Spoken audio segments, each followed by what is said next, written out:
Jonathan Okoye had everything. Big buildings, expensive cars in long rows, private jets. People stood up when he walked into a room.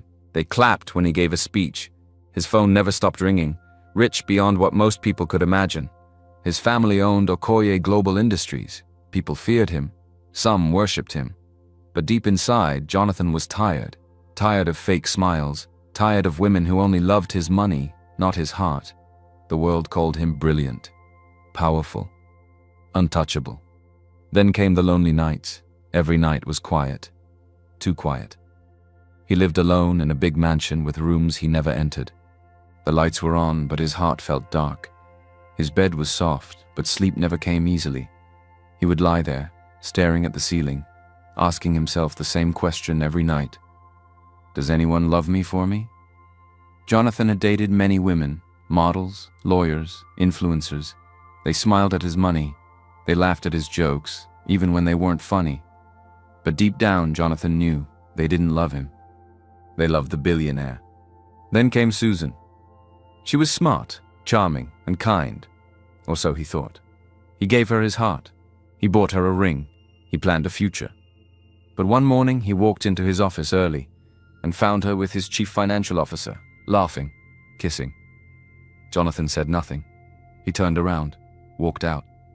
That day, something in him broke. He cancelled the wedding, fired the CFO, and locked himself in his mansion for days. No one saw him, not even his assistant, Nora. People thought he went abroad, but he stayed home, thinking, hurting and wondering, was I not enough for her? If I was poor, would anyone choose me? That night, as rain poured outside and thunder shook the windows, Jonathan stood by the glass and whispered to himself, I'm going to find out. He turned around, picked up his phone and called Nora. Get me an old shirt, torn trousers and slippers, he said. Sir? She asked, confused. No designer clothes, no watch, no car. I want to look like a man with nothing. Nora stayed quiet for a second, then said, Yes, sir. Jonathan Okoye, billionaire CEO of the Okoye Group, had made up his mind. He was going to pretend to be a poor beggar, not to play games, but to find out if real love still existed. Jonathan didn't rush. He knew that if he suddenly turned into a street beggar, someone might recognize him, so he decided to take it slow, step by step. He stopped shaving. His beard grew thick and wild. He stopped wearing suits. Instead, he wore old t-shirts, slippers, and jeans with holes. No wristwatch, no phone calls with fancy people, no drivers or bodyguards following him in big black cars. He packed a small bag and left his mansion before sunrise. The housekeepers thought he had traveled. No one knew where he was going, not even his parents. They were in London for business. That made things easier. This was his chance. Jonathan found a small room in a rundown part of town. The walls were cracked, the window had no curtain, and the mattress smelled like dust. But he didn't complain. He wanted to live like a man who had nothing. Every day, he walked the streets. He took up small jobs, pushing wheelbarrows at the market, helping carpenters, sometimes washing cars. He got paid in cash, small notes that he folded into his pocket. Nobody knew who he was, and for the first time in years he felt invisible, and strangely, it felt good. At night, Jonathan sat on the edge of his old bed, looking at the torn calendar on the wall, thinking about his life, the real him, hidden behind money and power. This was what he had wanted, a clean slate. He spoke only when necessary. He smiled at people who passed by. Most ignored him. A few nodded, some stared, but no one recognized him. He had always been private, even as a billionaire. He hated spotlight. That worked in his favor now. Back in the city, Nora was working behind the scenes. She trusted Jonathan, even if she didn't understand this plan. She used elite dating apps to arrange blind dates for him. Each woman was told the same story. You're meeting a man who used to have a good life but lost everything in this hard economy. He's now doing manual jobs and trying to start over. None of them knew he was Jonathan Okoye, the billionaire son of Chief Okoye. Jonathan met each woman at cheap restaurants or roadside spots, simple places with plastic chairs and hot food in foil. He always arrived early, sat with his head down, and waited. Of course, Nora had arranged one more thing: discreet security. Jonathan had 2 bodyguards watching from a distance every time. They didn't wear suits or talk in earpieces. They blended into the background. Their eyes were always on him, just in case. Jonathan didn't want trouble. He just wanted the truth. Could anyone love a man with nothing? The test had begun. The first date came on a Thursday evening. Jonathan wore a faded shirt and jeans. His hair was messy. His shoes were dusty from walking all day. He sat outside a small buka that served jollof rice and suya. The sky was turning orange, and the air smelled of spice and smoke. She arrived wearing a bright pink dress, heels that clicked on the concrete, and long nails that sparkled in the sun. Her name was Tina, and she was a fashion influencer with over 100,000 followers on Instagram. She looked around once, saw Jonathan, frowned, then looked around again, like she was hoping this was a mistake. "You're the one?" she asked. Jonathan smiled. "Yes, thank you for coming." She sat down slowly, her face already wrinkled in disgust. "You know, I thought this was a prank," she said, pulling out her phone. "You actually invited me here, like, here? Here?" Jonathan stayed calm. "It's quiet. I like the food." Tina laughed out loud. "I can't do this," she said, grabbing her bag. "Next time, please dress like a human being, not like someone who just woke up from the gutter." She left before the waitress even brought water. Jonathan sat in silence. He waited a few minutes, paid for everything, and walked home in the dark. The second date was more serious. Her name was Debbie, a lawyer, sharp, confident, smart. She asked good questions, but something felt off. They met at a roadside spot where pepper soup was served in steel bowls. "You said you do manual work?" she asked, not smiling. "Yes." "What kind of work exactly? Daily pay or weekly?" "Depends on the job," Jonathan replied. "What kind of house do you live in now?" Jonathan looked at her. "Small room in a shared building," he said quietly. She nodded, pulling out a notebook. "Ever been married? How many siblings do you have? Where do your parents stay? What did you study? What's your last name again?" She didn't eat. She just kept writing. Jonathan answered politely, carefully hiding the truth. She wasn't there to know him. She was there to calculate if he was a good investment. When the food came, she stood up. "I'll call you," she said. She never did. The third one almost fooled him. Sandra was soft-spoken, polite, even sweet. She smiled a lot. She said she loved humble men, said she had a heart for people who were going through things and hustling hard to make a living. Jonathan thought, maybe this one is different. They talked for hours. She asked about his life, his dreams. She told him stories about growing up poor, how she understood suffering. Jonathan walked her home that night. She held his hand, said she felt something real. The next morning she texted, "Hey love, I didn't want to ask, but I'm in a tough spot. My rent just expired and I have nothing in the house to eat. Even small help would mean a lot. I really believe in us." Jonathan stared at his phone. So that's what it was. Again, it's not even up to 24 hours after they met, and she is already making demands. Not love. Just hunger for what they thought he had. That night, Jonathan sat outside his small room. The moon was full and dogs barked in the distance.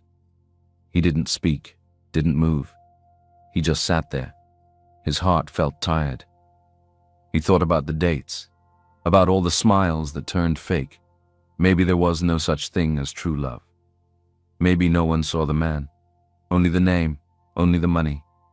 And maybe that's all he would ever be to them. Jonathan woke up one morning and just sat on his bed, staring at the wall. The fan above his head spun slowly. The air was hot. His clothes clung to his back with sweat. His heart was tired. He had been kind, patient, honest. And still every woman saw him as either a joke or a wallet. He picked up his phone and called Nora. When she answered, he didn't even greet her. He just said, "I'm done." Nora paused. "What do you mean?" "I've tried. I've talked. I've walked miles in this heat, sat in broken chairs, eaten food from cheap plates, And still, nothing. No one is real. Maybe they never were. "Sir, I'm just a target," he said. "They don't want me. They want what I might have." He was ready to pack his bags and return to the mansion. But then Nora's voice softened. "There are good men and women out there, sir," she said. "I married one of them." He went quiet. "You never told me about your husband," he replied. "He was not rich when we got married. We met when we were both broke. We had nothing but hope. And now, 10 years later, we're still standing, happy, and now we have all we need." Jonathan didn't say anything. Nora added, "Don't let 3 bad women stop you from believing in the one good one." He scoffed. "You really believe someone can love a man who has nothing?" She replied, "Yes, but only if that man becomes nothing for real."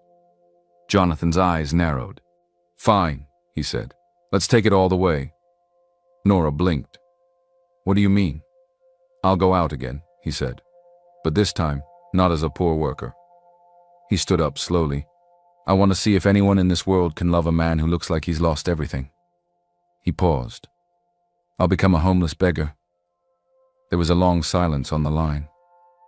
Then, to his surprise, Nora said quietly, "Okay, I'll help." The next day, Nora brought a bag. Inside were torn trousers, 2 ragged shirts, a threadbare hoodie, and a pair of worn-out sandals. There was also an old sack, faded, with tiny holes, like something used to carry garbage. Jonathan put them on. He looked in the mirror. Even he didn't recognize himself. Nora adjusted his collar and whispered, "Don't speak much. Just sit, watch, and listen." Jonathan nodded. Then he reached into a small metal box and pulled out something he had prepared the night before. A folded check. It was signed. Amount, 5 million. He slipped it into the lining of his shirt. "I'll give this," he said, "to the first woman who shows me real kindness. Not because I beg her, but because she chooses to care." Nora swallowed hard. "Good luck," she said.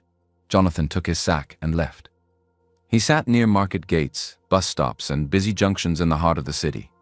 His clothes were dusty. His hair was wild. He didn't speak unless spoken to. People walked past. Some looked at him with pity. Others laughed. Some dropped coins. Most ignored him. Hours passed. Then days. The world moved around him like a rushing river. But Jonathan stayed still, waiting, watching, hoping. From dawn till dusk, he changed locations.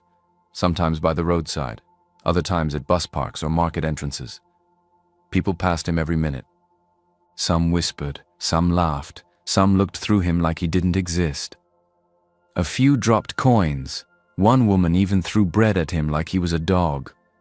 But what broke him the most were the ones who pretended to care.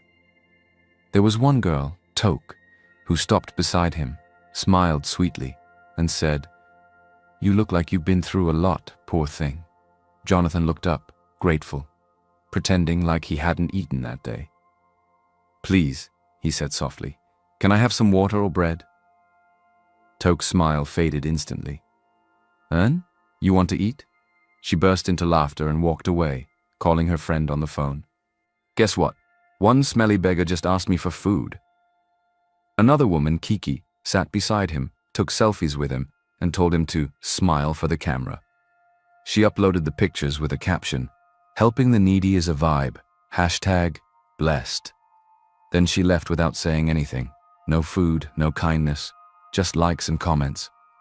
Jonathan began to wonder if the world had completely lost its heart. Maybe Nora was wrong. Maybe kindness was gone. It was on the 5th evening. The clouds were heavy.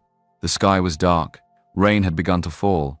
Not soft rain, but sharp, cold drops that slapped the ground and soaked the earth. Jonathan pulled his hoodie tighter.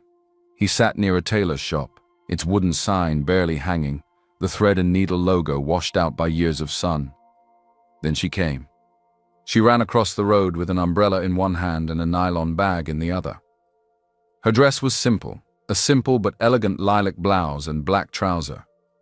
She wore plastic slippers and had her hair covered with a scarf. She stopped suddenly when she saw him sitting under a leaking zinc shade. Her eyes didn't show fear or disgust. They showed concern. "So you're getting wet," she said gently. Jonathan looked up. He was shivering. She opened her bag and brought out a small container. She didn't say much, just offered it to him with both hands. "It's rice and beans," she said. "I cooked it for myself, but please eat. You look hungry." Jonathan took it slowly, not believing what was happening. She also took off her own wrapper and placed it over his shoulders. "This one is dry," she said. "You'll fall sick like this." He stared at her, silent. "Thank you," he whispered. She smiled. "I'm Ariana," she said. "I sew clothes and teach at a nursery school nearby." He nodded. "I'm Jonathan, just trying to survive." "I can see," she replied softly. "Life is hard these days." She didn't ask for anything. She didn't take pictures. She didn't look down on him. Just kindness, pure and honest. After a while, the rain grew heavier. Ariana looked at him and said, "If you want, you can stay by my shop till the rain stops. I'll be here sewing anyway." Jonathan swallowed a lump in his throat. "No one has spoken to me kindly in a long time," he said. Ariana smiled again. "Then it's about time someone did." He followed her to the shop, small, wooden, and full of fabric. And for the first time in weeks, Jonathan felt accepted. That night, the rain didn't stop. It kept pouring, beating the roof of Ariana's tiny sewing shop like drumming fingers. Jonathan sat on a small stool near her table, his clothes drying slowly under the warm light of a single bulb. Ariana boiled water in an electric kettle and poured it into a cup of tea. "Drink this. You'll feel better," she said, handing it to him. He took it with both hands. It was the kindest thing anyone had given him in weeks. They sat in silence for a while.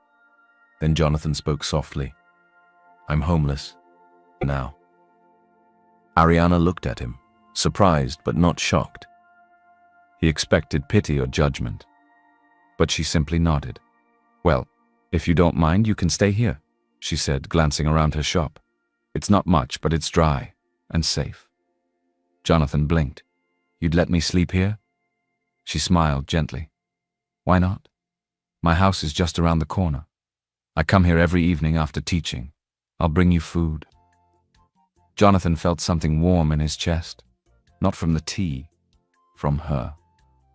He looked around again. The sewing machines, rolls of fabric, empty thread spools. "I can help you," he said. "With your sewing, or errands, anything really."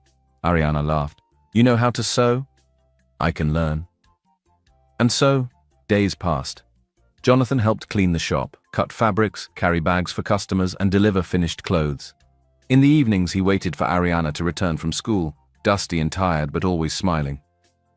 She'd change into her sewing gown and work until late at night, stitching, measuring, folding. Jonathan watched her closely. She was not just kind. She was fire and grace all at once. A woman who taught children all day and still had the strength to build a business in the evening. One day, as they folded wrappers and laughed at a crooked zipper, Jonathan said jokingly, "You know I'm actually a billionaire, right?" Ariana chuckled, not even looking up. "Well, whether rich or poor, a kind man is still a treasure." Jonathan smiled. He reached into his shirt and brought out the folded check. He placed it on the table. Ariana looked at it, picked it up, and read the numbers slowly. "5 million?" she said with raised eyebrows. She looked at Jonathan, then laughed again. "You're funny," she said, folding it and handing it back. "You must be practicing comedy." Jonathan just stared at her, amazed. She didn't even blink. Not once did her eyes show greed. One evening, as they ate roasted yams and groundnut oil outside the shop, Ariana looked quiet. Jonathan noticed. "You okay?" he asked. She nodded slowly. "Just thinking." "About what?" She looked at him, a little shy. "My family." She paused. "My mom has been urging me to bring someone home. There's a celebration this weekend, my mother's 50th birthday. Everyone will be there. Aunties, uncles, cousins, and questions. Questions. You know the kind," she smiled faintly. "When will you marry? Where's your man? Are you sure you're not hiding someone?" Jonathan chuckled. "I know those questions too well." Ariana looked at him, eyes twinkling. "I was wondering, would you come with me? Just pretend to be my fiancé." Jonathan blinked. "Me?" She nodded slowly. "I know it's silly, but I'd rather go with someone I am familiar with rather than lie again or be mocked." Jonathan looked at her. She wasn't joking. She wasn't ashamed of him. In his ragged clothes, dusty slippers, and old hoodie, she was asking him to stand beside her. He smiled, heart pounding softly. "I'd be honored." Ariana and Jonathan traveled to her village early Saturday morning. Jonathan had trimmed his beard just a little and wore a plain button-up shirt with dark trousers. He no longer looked like a beggar, but he didn't wear anything flashy either. Just simple, clean, respectful. As they reached the family compound, loud voices, music, and laughter filled the air. Her mother's birthday party was already in full swing. Plastic chairs were scattered across the yard, steam rising from pots of jollof rice, meat sizzling on grills. They had barely stepped in when her elder sister, Linda, spotted them. She wore a bright green dress, gold jewelry that swung as she walked, and carried herself like a queen. Linda was a bank manager in the big city, and she made sure everyone knew it. She glanced at Jonathan from head to toe. Her nose wrinkled. "This is him?" she said, folding her arms. "Ariana? This is your fiancé?" Ariana smiled, her arm gently linked with Jonathan's. "Yes, Linda. Meet Jonathan." Linda didn't smile. Her eyes scanned his simple shirt, quiet shoes, and calm eyes. "You couldn't find someone more sophisticated?" she asked sarcastically. "Or at least someone who didn't look like he borrowed his clothes from a bus driver?" Jonathan didn't respond. He just nodded respectfully. "Nice to meet you." Linda scoffed. As they walked into the main compound, Ariana whispered, "Sorry about her." Jonathan smiled. "I've heard worse." Later that afternoon, the entire family sat around the dinner table. Plates clinked, drinks flowed, and conversations buzzed. Then Jerry walked in. Tall, dark, loud. Ariana's ex. He wore a designer shirt with the Okoye Group logo on the chest and walked like he owned the place. He greeted everyone with a fake smile and gave Ariana a long hug, longer than necessary. Jonathan watched quietly. "I heard you're engaged," Jerry said, turning to Jonathan. "This him?" Ariana nodded. "Yes, this is Jonathan. And what are you doing here?" Jerry chuckled, loud enough for the table to hear. "Well, well," he said. "From the look of things, Ariana's taste hasn't improved, and to answer your question, your mom invited me." The table went quiet. Jerry continued. "You know, when you left me, I thought you were upgrading, but it looks like you went from SUV to a bicycle." A few people laughed nervously. Jonathan didn't flinch. But Ariana leaned forward. "I would choose Jonathan over you 100 times, she said clearly. "Because unlike you," she added, "he listens, he respects me, and he doesn't cheat with his secretary and then blame it on stress." Jerry's face stiffened. But before he could reply, Ariana's mother cleared her throat. Her voice was firm. "Jonathan, tell me," she said, "what exactly do you do for a living?"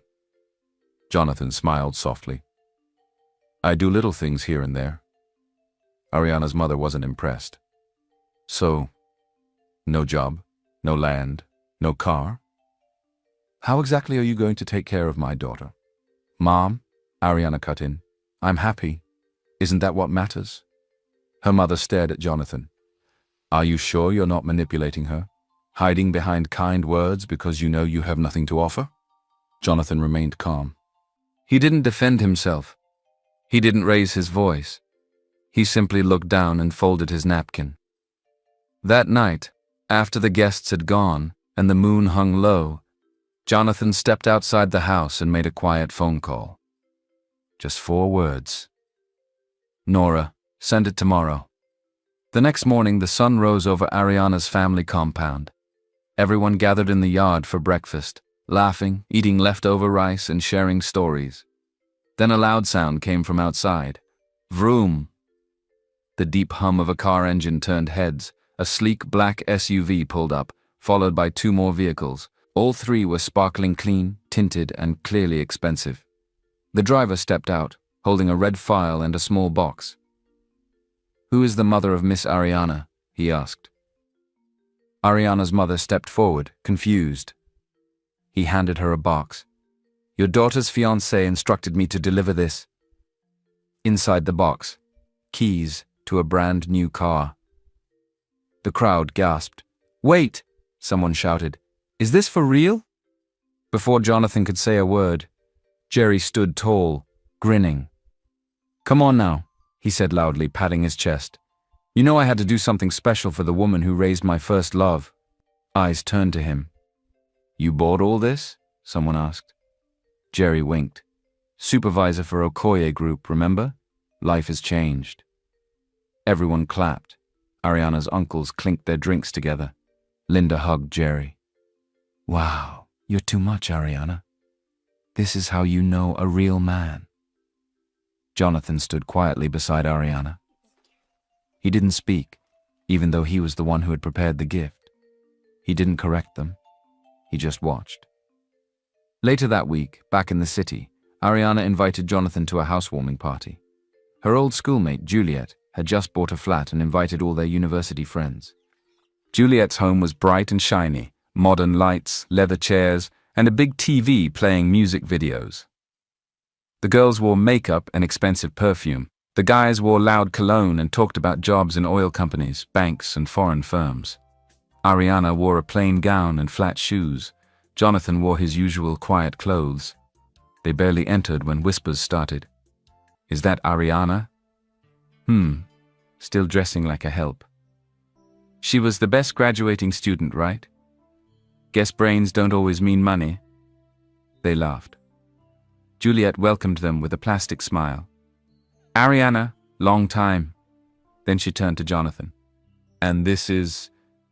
Ariana smiled proudly. This is Jonathan, my fiancé. Juliet raised her eyebrows. What do you do? Jonathan smiled. Just trying to make my way.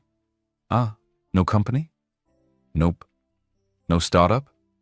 Nope. Someone whispered, he looks like he just came from fixing the generator at the back. More laughter. One of the girls looked at Ariana and said, you always liked struggle. Now, you really went from class to grass. A guy pointed at Jonathan's shoes. Where did you buy those? The thrift market? Another girl squinted. Wait, wasn't he the guy asking for directions at the bus stop last week? You sure he's not a thief? Jonathan's smile didn't fade. He knew who he was. And he didn't need to explain it. But before Ariana could say anything, Juliet made a face and waved her hand. Sorry, but I think he should leave. My neighbors are watching. You know how these estates are. Within minutes, a security man appeared. Please, Madam said you should go. Jonathan stood up quietly. Ariana didn't hesitate. She stood too, grabbed her bag and said loud enough for the whole room to hear, you may have nice floors and lights, but if you think this is class, then I don't want it. She looked around the room. Don't look down on people just because you think you're better. You don't know anyone's story. Then she held Jonathan's hand. Let's go. They walked out, heads high, hearts heavy, but together. Ariana held Jonathan's hand tightly as they stepped toward the door. Her eyes burned, but she didn't let the tears fall. Not here, not in front of them. They had mocked his clothes, his shoes, even his silence. But she didn't care. She was proud of him, proud of the man he was. He worked hard and had a kind heart. That was enough for her. They were 2 steps from the gate when it happened. Horns, lights, engines. The ground trembled slightly. Everyone paused. Through the wide estate gates, 3 black SUVs rolled in one after the other, their engines humming like lions. Behind them, 2 sleek sedans. The cars moved slowly, commanding attention. The music stopped. Even the DJ stood still. The first SUV door opened, and a tall man in a black suit stepped out wearing an earpiece. He scanned the crowd, nodded once, and opened the second door. Nora stepped out, calm, dressed in corporate black. She walked straight toward Jonathan. Sir, she said with a small bow, everything is in place. Gasps spread like wildfire. Sir? Who's she talking to? Before anyone could understand, more bodyguards stepped out. People began to record on their phones. One guy whispered, I think this is a movie shoot. Another girl said, Wait, that guy looks like someone I've seen in the news. Ariana's hand trembled in Jonathan's. He turned to her, eyes soft. Then gently, he let go of her hand, took 2 steps forward, reached into his back pocket, pulled out a folded file. He opened it and raised his voice, not in anger but clear enough for the whole room to hear. My name is Jonathan Okoye. The silence was loud. I am the CEO of Okoye Group, and only son of Chief and Mrs. Okoye. He held up the documents, his identity, his company shares. They quickly picked up their phones and began browsing, their hands shaking in disbelief. Photos of him with presidents, speeches, awards. Juliet's mouth hung open. One of the girls dropped her wine glass. The guy who mocked his shoes? He sat down, weak. A boy in the back had been live-streaming the whole thing. Within minutes, the video was trending. Beggar turned billionaire. Okoye reveals. Jonathan turned to Ariana. His voice softened. I came to you with nothing, Ariana. No name, no status, just a tired heart and empty hands. She was frozen, tears filling her eyes. You gave me food when you had little. You gave me shelter when you thought I had nowhere to go. You gave me kindness when the world gave me judgment.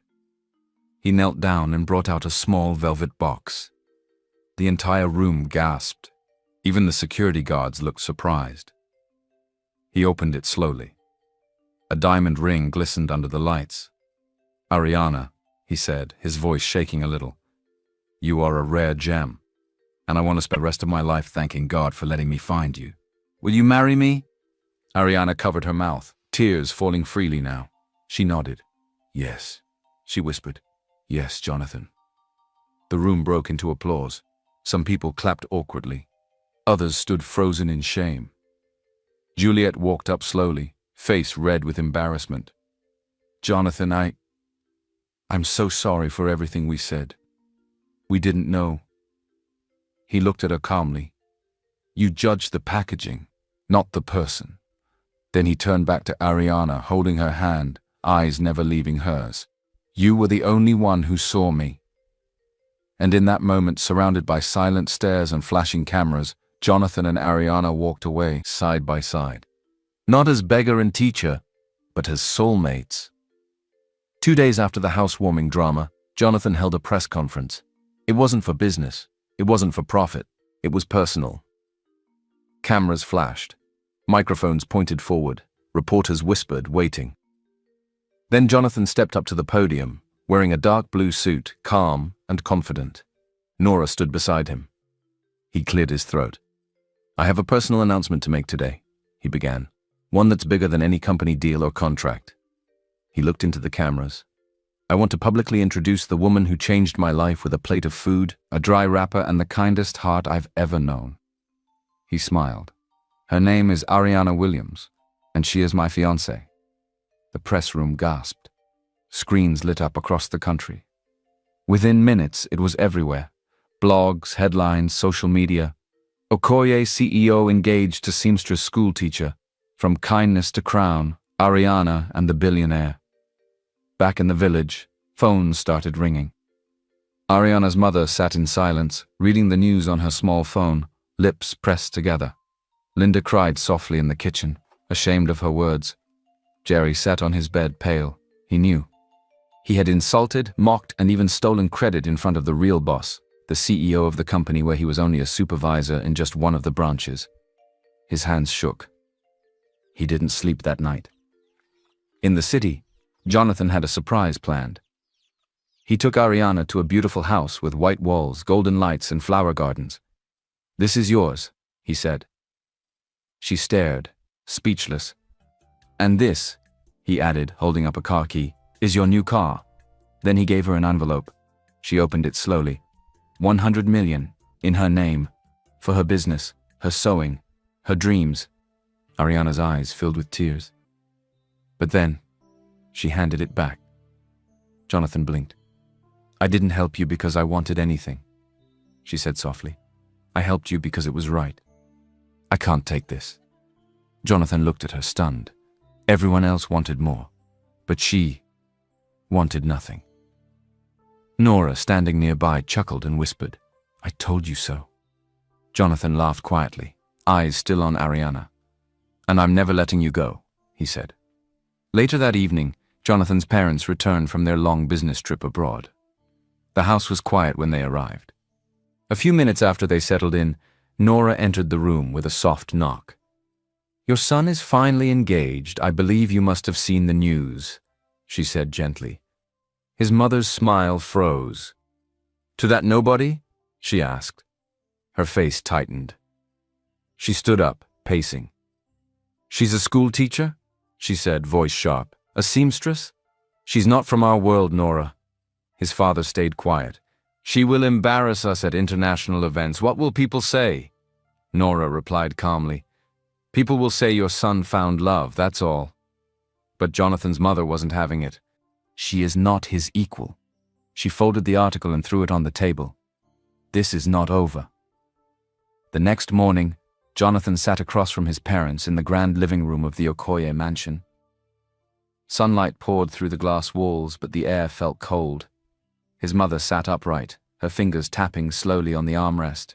His father, as always, stayed quiet, watching. "I'm happy you're back," Jonathan said softly. "There's something I want to share." "We already know," his mother cut in. She placed a tablet on the table. It showed Ariana's face, smiling, holding his hand. "She's sweet," his mother added, her voice tight. "But Jonathan, this can't work." He looked at her. "She's kind, hardworking, smart. What more could I want?" "You need someone who fits our world," she said. "Someone who understands power, politics, public life." Jonathan shook his head. "She understands me." His mother stood up and walked slowly to the window. "The Senate President's daughter, Tenny, is single. Her father is ready to give us that highway contract. Billions, generational wealth. That's what we've worked for." Jonathan looked down. His father finally spoke. "You can't let emotions destroy everything we've built." Jonathan's voice was steady. "But we aren't poor. We have enough money to last several generations." His mother turned sharply. "Yes, but we need to protect it with strategy." She walked back and stood in front of him. "You want to throw all that away? For a girl who sews clothes in a wooden shop? She's not just a girl. She's the woman who gave me back my peace. She made me believe in love again." "Jonathan," she said firmly, "you're the heir. The name Okoye must stay respected. Think about the legacy. Think about the business." He stood too. "I've thought about it. And I'd rather lose everything than lose Ariana." His mother stared at him, eyes wide with anger. "Then that's your choice." She picked up a folder from the table. "From this moment on, if you don't agree to marry Tenny, you lose your inheritance, your company shares, your board seat. Everything." Jonathan's hands curled into fists. "I believe myself capable, and you know that too. My assets aren't all from the Okoyes," he said quietly. "I'm not afraid to start again." The silence in the room was loud, and the war between love and legacy had truly begun. Jonathan left the mansion that day feeling like he had been ripped in half. He had chosen love, but at what cost? His inheritance, his company, everything his name carried. That night he sat with Ariana in her small living room. The fan creaked above them. A single bulb flickered gently.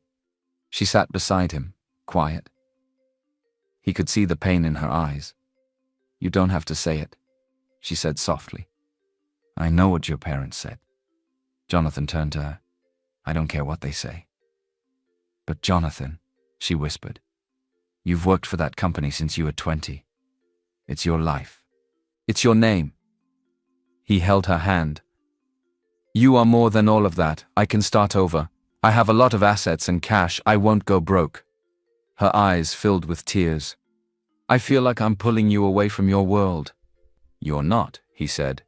"You're giving me a new one, a better one." But deep inside, Ariana was hurting. She saw the pressure, the looks from people, the headlines, the deals falling apart. She didn't want to be the reason he lost his position as the CEO of Okoye Group. The next morning, Jonathan woke up and didn't find her. Her sewing machine sat still, her fabric pile untouched. On the table was a small note, written in neat, soft handwriting. "I love you with all my heart, but I'd rather see you succeed than be the reason you lose everything. Ariana."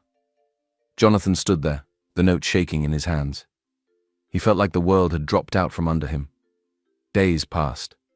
Then came the high society gala. It was hosted at the Okoye Towers, gold chandeliers, silk curtains, press, and paparazzi everywhere. Everyone important was there. Senators, CEOs, foreign investors. It was supposed to be a night of power. A night to announce Jonathan's engagement to Tenny, the daughter of the Senate president. She stood near the stage in a glittering gown, smiling as the cameras flashed. Jonathan arrived late. All eyes turned.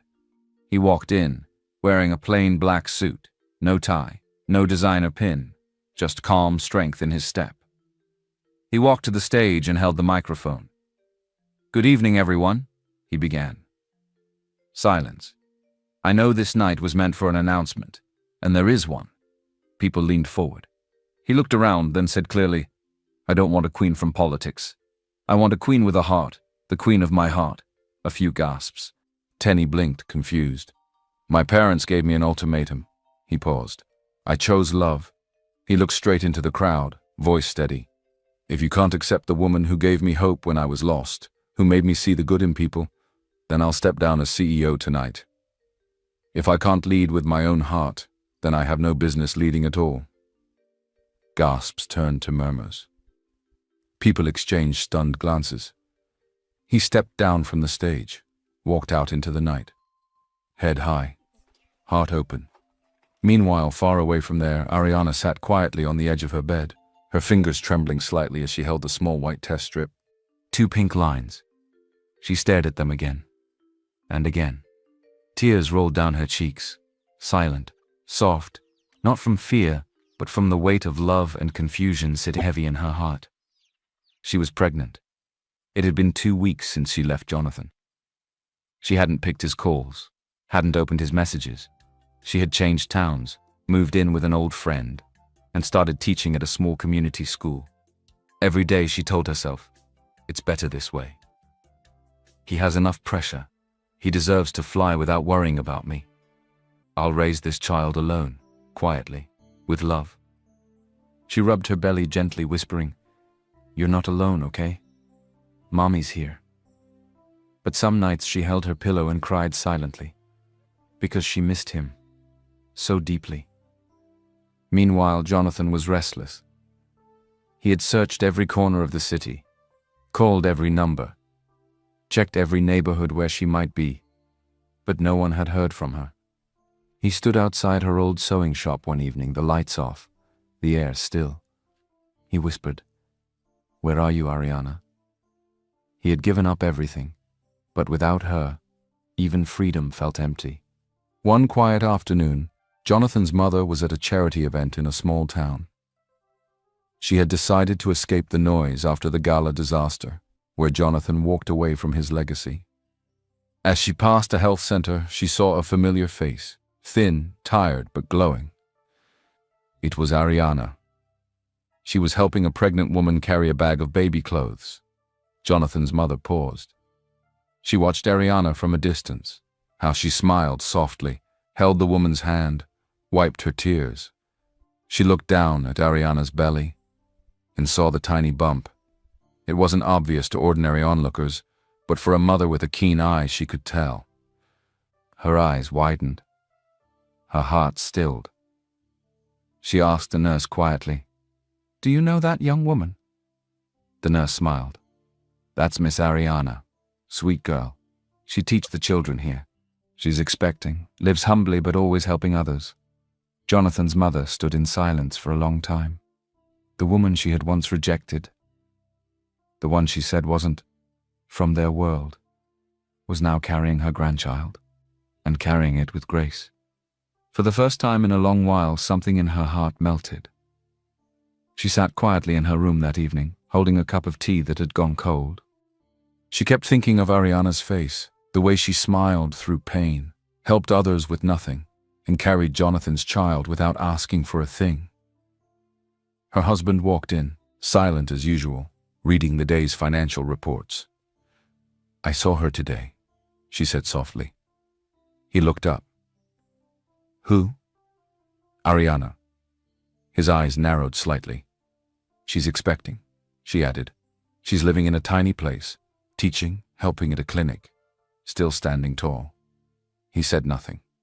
"She's carrying our grandchild," she said with a small, tearful laugh. "And I judged her. All this time, I judged her for not being born into an influential family." She looked up at him, her voice firm. "But she has something money can't buy. Strength, loyalty, heart." His face changed. "She's the right one for our son," she whispered. Her husband walked over and nodded. "You're right. I have noticed how much our son has changed for the better since he met her." That same evening, Jonathan received a call from Nora. She gave him the address. He didn't wait. He drove himself to the small clinic in the quiet town. When he walked in, he saw her, seated, calm, hands resting gently over her belly. She looked up and froze. Their eyes locked. Neither of them spoke for a moment. Then Ariana stood up, eyes watery, unsure if he'd be angry or hurt. "I didn't want to disturb your life," she said softly. "I just wanted to raise our child in peace." Jonathan stepped forward.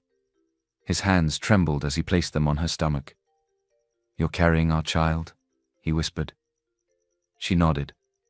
And just like that, he pulled her into his arms, holding her tightly. "Thank you, Ari. I've never been happier in my life," he said through quiet tears. "I thought I lost everything, but I just found everything." A few days later, Jonathan took Ariana to meet his parents. She sat quietly inside the luxurious mansion, unsure. Then Chief Okoye walked up to her, removed his cap, and looked into her eyes. "First and foremost, I need to say sorry," he said. "I judged you before I even knew you." Ariana's lips parted in shock. "You gave our son something we couldn't. Peace, and now, a family," his mother added. She nodded, too moved to speak. "Thank you," Chief Okoye added gently.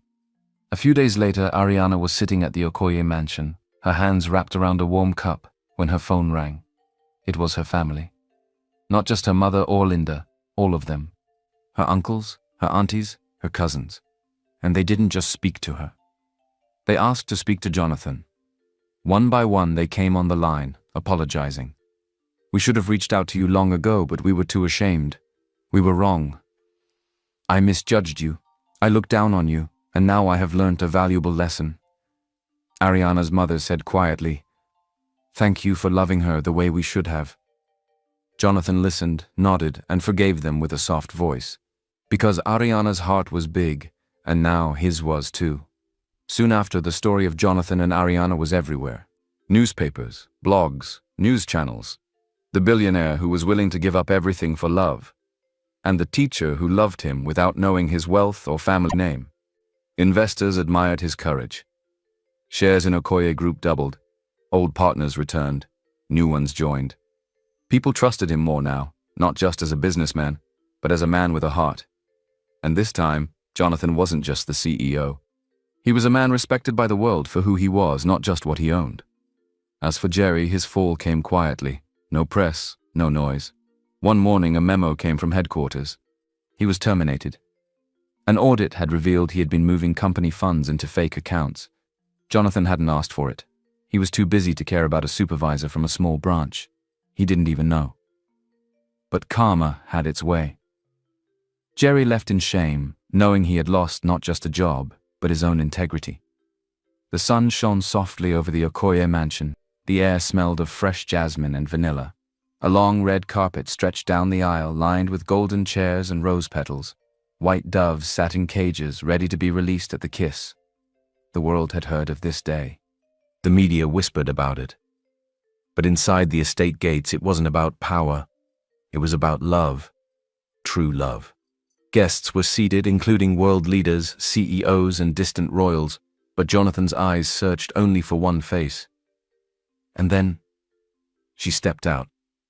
Ariana walked down the aisle slowly, her white dress flowing like water. Her hair was styled in soft curls under a veil, and in her hands were white lilies, simple, elegant, just like her. She walked like the queen she had always been, now seen by the world. Gasps filled the air, not just because of her beautiful dress, but the glow in her eyes. Linda sat near the front, tears already on her cheeks. Ariana's mother held her heart, overwhelmed by the beauty and grace of her daughter, no longer a village girl, but a bride the world had gathered to honor. As Ariana reached the altar, Jonathan's eyes filled with tears. She looked up at him and whispered, "Hi." He whispered back, "You're breathtaking." The priest smiled gently and asked them to share their vows. Jonathan took her hand. "Ariana Williams," he began, his voice trembling, "when I met you, you thought I had nothing. No name, no suit, no cars. But you didn't see a beggar. You saw a man. You fed me. You sheltered me. You believed in me, even when I didn't believe in love. I stand here today not because I'm rich, but because your love made me whole. I promise to cherish, honor, and fight for you. Every day. Forever." Ariana wiped her tears and spoke. "Jonathan Okoye," she said, her voice soft and steady. "You came into my life as a stranger with tired eyes. I didn't know your worth, but I knew your soul, and I loved it. You made me feel seen, safe, and valued, even when our love was threatened. You stood by me. You chose me. Even though I am not rich or powerful, you chose me for who I was. I promise to walk beside you in riches and in storms, in silence and in celebration. You're my safe place, my home. I love you now and forever." The crowd sniffled and wiped away tears. Even the cameras stood still. When the priest finally said, "You may now kiss your bride," Jonathan cupped her face gently and kissed her with all the tenderness in his heart. The doves were released. Fireworks filled the sky, and the crowd erupted into applause. Linda ran up and hugged her sister, sobbing, "I'm so proud of you." Ariana's mother embraced Jonathan tightly, whispering, "Thank you for loving her." And Jonathan's parents, humbled and changed, stood nearby, clapping with pride. The wedding reception was held under a glass canopy filled with golden lights and laughter. Laughter, music, dancing, but most of all, peace. Ariana and Jonathan danced slowly under the stars, the world watching but fading in the background. Because in that moment, nothing else mattered. Only love. And their promise to keep it, always. Ariana was no longer just a school teacher. She was Jonathan's wife, and together they were proof that true love always wins.